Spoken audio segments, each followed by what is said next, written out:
હે ભગવાન, વિપત્તિ તો ત્યારે પડે કે જ્યારે તમારું ભજન અને સ્મરણ ન થાય. કહે હનુમંત, આ તુલસીકૃત રામાયણમાં લખાયેલી ચોપાઈ. કહે હનુમંત, વિપત્તિ પ્રભુ સોઈ. પ્રભુ ઈ જ વિપત્તિ છે. કઈ જબ તવ સુમિરન ભજન ન હોય. જ્યારે તમારું સ્મરણ ન થાય, તમારું ભજન ન થાય, એ જ મોટામાં મોટી વિપત્તિ છે. એટલે જે પરાકાષ્ઠાના ભક્તો છે એની માટે નારદજી આ વાત લખી કે નારદસ્તુ તદર્પિતા અખિલાચારતા.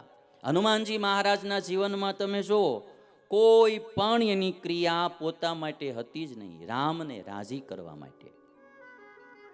તદર્પિતા અખિલાચારતા.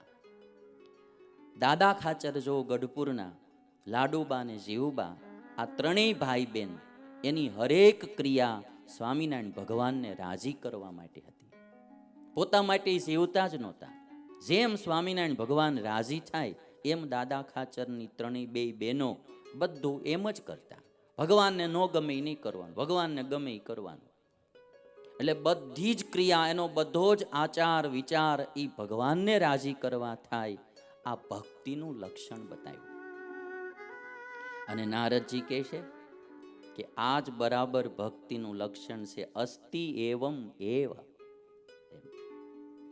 બધાના મતો બતાવ્યા એમ કે આ મત છે, આનો આ મત છે, આનો આ મત છે. પછી પોતાનો મત નારદજી કહીને કહે છે અસ્તિ એવમ એવ. આ બી એક સૂત્ર થઈ ગયો. આ મજ છે એમ, બીજું કંઈ છે જ નહીં. આ મજ અસ્તિ એવમ એવ. અને પછી ત્યાં એક ઉદાહરણ આપ્યું, યથા વ્રજ ગોપિકા નામ. આ પાછું એક સૂત્ર થઈ ગયું. 80 સૂત્રમાં બધું આવી રીતનું જ આવે. આ એક સૂત્ર થઈ ગયું. વાત એક જ કહેવાની. એકમાં લક્ષણ કીધું ને એકમાં દ્રઢતા બતાવી કે એમ જ છે, અને ત્રીજામાં ઉદાહરણ આપ્યું. 3 સૂત્રો થઈ ગયા.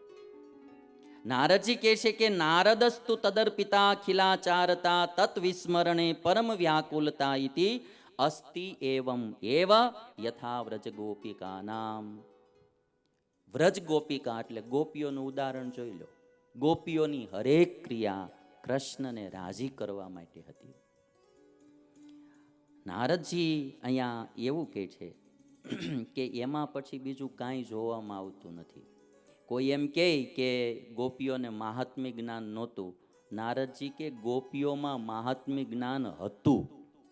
એટલે નારદજી કે તત્રાપી મહાત્મ્ય જ્ઞાન વિસ્મૃત્યપવાદ. કોઈ એમ કહેતું હોય કે ગોપીઓને મહાત્મ્ય જ્ઞાને સહિત ભક્તિ નહોતી, તો કહે છે કે એ ખોટી વાત છે. ગોપીઓને મહાત્મ્ય જ્ઞાન પણ હતું. અને મહાત્મ્ય જ્ઞાન વિનાની ભક્તિ જે હોય, પ્રીતિ હોય, એ તો નારદજી કહે છે તદ વિહીનમ જારાણામ ઇવ. આ એક સૂત્ર થઈ ગયું. તદ વિહીનમ જારાણામ ઇવ. તત્રાપી મહાત્મ્ય જ્ઞાન વિસ્મૃતિ અપવાદ. ગોપીઓને મહાત્મ્ય જ્ઞાન હતું, અને મહાત્મ્ય જ્ઞાન વિનાની પ્રીતિ એ તો તદ વિહીનમ જારાણામ ઇવ. એ તો જાર લોકોની ભક્તિ જેવી ભક્તિ છે. જાર સ્ત્રી હોય, એને કોઈ પુરુષમાં પ્રીતિ હોય તો એને કંઈ પ્રીતિ ન કહેવાય. કોઈ જાર સ્ત્રી હોય એ કેટલાય પુરુષો સાથે રહેતી હોય, પણ એ પુરુષમાં એને કંઈ પ્રીતિ ન હોય. જેને મહાત્મ્ય જ્ઞાન નથી, પોતાના સ્વાર્થ માટે પ્રીતિ કરે છે, પોતાની આજીવિકા માટે, પોતાનો કોઈ સ્વાર્થ સિદ્ધ કરવા માટે, પોતાની કોઈ મનોકામના પૂરી કરવા માટે, એ પ્રીતિ તો ઝારની પ્રીતિ જેવી પ્રીતિ છે. નારદજી બોલે અને તદ વિહીનમ, મહાત્મ્ય જ્ઞાન વિનાની પ્રીતિ ઝારાણામ ઇવ. અને હું કરવા તો કહે છે કે નાસ્ત્યૈવ તસ્મિન તત સુખ સુખિત્વમ. ઝારની પ્રીતિમાં શું હોય કે એના સુખ્યાને સુખી થવું એ ભાવના એમાં હોતી જ નથી.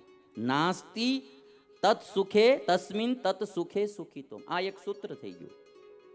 એના સુખે સુખી થવું એ ઝારમાં પ્રીતિમાં હોતું નથી.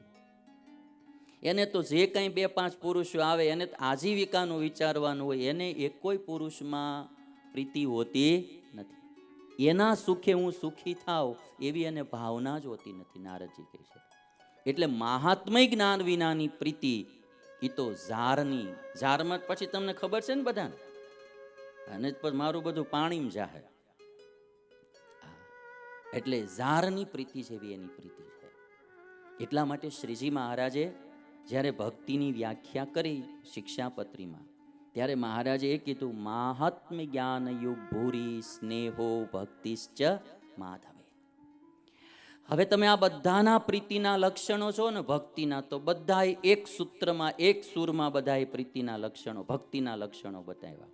નારદજી કહે છે ભગવાનમાં પરમ પ્રેમ એ ભક્તિ.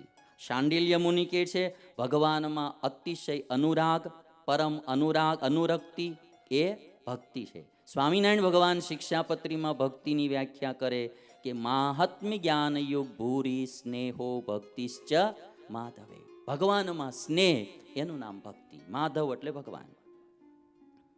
તો બધાની વ્યાખ્યા ભક્તિની એક સરખી છે. ભગવાનમાં પ્રેમ એનું નામ ભક્તિ. હવે મારે તમને આમાં એ કહેવું છે કે પ્રેમમાં ત્રણ વાત સમજવાની છે આપણે. પહેલી, એક તો પ્રેમ જે છે એ ઓરિજિનલ હોવો જોઈએ, ડુપ્લિકેટ ન હોવો જોઈએ. હરેક ચીજ આ દુનિયામાં બે પ્રકારની જોવા મળે, ઓરિજિનલ અને ડુપ્લિકેટ. આ બે પ્રકારની ચીજ મળે તમને આ દુનિયામાં, બધી જ તે. જો હીરા લેવા જાવ તો ઓરિજિનલ હીરા હોય અને ડુપ્લિકેટ બી હોય. ટૂંકમાં અસલી અને નકલી હીરા. અસલી હીરા હોય અને નકલી હીરા હોય. સોનું અસલી ને નકલી હોય છે કે નથી ભાઈ? સોનું બી અસલી ને નકલી હોય. આ ગ્રહોના નંગ બધા જે આવે, મંગળ ગ્રહનો હોય નંગ, કે પછી ગુરુનો કે બુધનો કે આ શનિનો, એમાં બી અસલી ને નકલી આવે. અસલી નંગ પણ હોય અને નકલી નંગ પણ હોય ગ્રહોના. કારણ કે અસલી બહુ મોંઘા હોય છે એ બધા. અમારે તો મેદપુરના ભક્તો બધા લગભગ આ કામ કરતા હોય છે. મને એકવાર એક ભાઈ લાવ્યા હતા, મને બધા બતાવતા હતા. મને કે જો આ બે મંગળ ગ્રહના નંગ છે, આમાં તમને કયો ઓરિજિનલ ને સારો લાગે છે? એટલે મેં એક પકડ્યો, મન કે એ નકલી છે. એ કે આમ જેમ આમ એકદમ ચળકતો હતો ને એકદમ આમ સારો લાગતો હતો, એટલે મેં કીધું ઓરિજિનલ તો આ જ હશે ને, એટલે આપણે લીધો. મન કે નકલી છે. અને મને કે સ્વામી આ જ વધારે હાલે છે, દેખાવામાં એટલો સુંદર. આ મારો પ્રેક્ટિકલ અનુભવ હું તમને કહું. હા, મને કે એટલો સારો દેખાવામાં લાગે એટલે બધા આ જ લે. અમારે એક તો સસ્તામાં આવી જાય આવડવા અને ઝાઝા રૂપિયામાં જાય. નકલી ઝાઝું ચાલે. હરેક ચીજમાં અસલી અને નકલી આવશે. એમ પ્રેમમાં પણ અસલી અને નકલી આ બે પ્રકારનો પ્રેમ. હવે ભક્તિની વ્યાખ્યા આટલી થઈ. જો તમને આ બધી હું આમ એકદમ લિંક સાથે વાત કરું છું. શાસ્ત્ર માત્રમાં આત્યંતિક કલ્યાણ કે પરમ મુક્તિનું સાધન ભક્તિને બતાવી છે. કોઈ પણને પોતાનો મોક્ષ કરવો હોય, આત્યંતિકી મુક્તિ કરવી હોય, આત્યંતિક કલ્યાણ જેને કરવું હોય, એનું સર્વશ્રેષ્ઠ સાધન બધા જ શાસ્ત્રોમાં ભક્તિ બતાવી છે. અને ભક્તિ એટલે શું? તો ભગવાનમાં અતિશય પ્રેમ. અને એ ભક્તિ જેનામાં હોય એને જ ભગત કહેવાય. ભક્ત શબ્દ પણ ભક્તિ ને ભક્ત, આ બે શબ્દો એક જ ધાતુમાંથી બનેલા છે. જેની પાસે ભક્તિ હોય એને ભક્ત કહેવાય, જેની પાસે મુક્તિ હોય એને મુક્ત કહેવાય, જેની પાસે વિરક્તિ હોય એને વિરક્ત કહેવાય. આ બે પર્યાય સામે સામેના શબ્દો, સંસ્કૃત શબ્દો. ભક્તિ ભક્ત, મુક્તિ મુક્ત, વિરક્તિ વિરક્ત, આસક્તિ આસક્ત. જેનામાં આસક્તિ હોય એને આસક્ત પુરુષ કહેવાય, જેનામાં ભક્તિ હોય એને ભક્ત પુરુષ કહેવાય, જેના પાસે મુક્તિ હોય એને મુક્ત કહેવાય. ભક્તિ વિનાનો ભક્ત બને જ નહીં.